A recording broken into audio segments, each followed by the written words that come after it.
Hello friends, welcome back to our channel. இப்போ நம்ம சேனலில் வாழைப்பூ வடை எப்படி பண்ணலான்னு பார்க்க போகிறோம். அதுக்கு வாழைப்பூ தனியாக எடுத்துக்கலாம்.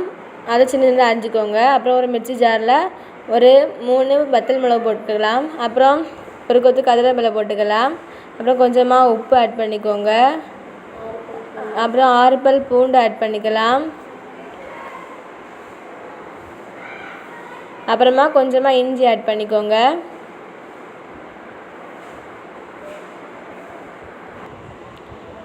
அப்புறமா இதில் 5-6 நல்ல மிளகு ஆட் பண்ணிக்கலாம். அப்புறமா ஊற வச்ச பருப்பு நம்ம அந்த மிக்ஸி ஜாரில் போட்டு இந்த மாதிரி நல்லா ஃபைன் பேஸ்ட்டாக அரைச்சி எடுத்துக்கலாம். அப்புறம் அதுக்கு மேலே நம்ம அரிஞ்சு வச்சுருப்பேன்ல அந்த பூ, அதை ஆட் பண்ணிக்கலாம்.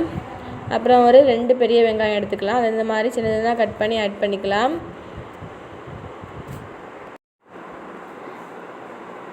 அப்புறமா அதில் ஒரு கொத்து கறிவேப்பிலை ஆட் பண்ணிக்கலாம். அப்புறமா ஒரு 1/4 ஸ்பூன் பெருங்காயத்தூள் ஆட் பண்ணிக்கலாம். அப்புறமா இதில் கொஞ்சமாக அரிசி மாவு ஆட் பண்ணிக்கலாம். அப்புறமா எண்ணெயை சூடு பண்ணிக்கலாம். அதில் நம்ம அந்த மாவு வரையிருப்பேல அதை அந்த மாதிரி சப்பி போட்டு எடுத்துக்கலாம். நம்ம வாழைப்பூ வடை ரெடி ஆகிட்டு. இந்த வீடியோ உங்களுக்கு பிடிச்சிருந்தால் லைக் பண்ணுங்கள், ஷேர் பண்ணுங்கள், கமெண்ட் பண்ணுங்கள். மறக்காமல் சப்ஸ்கிரைப் பண்ணுங்கள். தேங்க்யூ.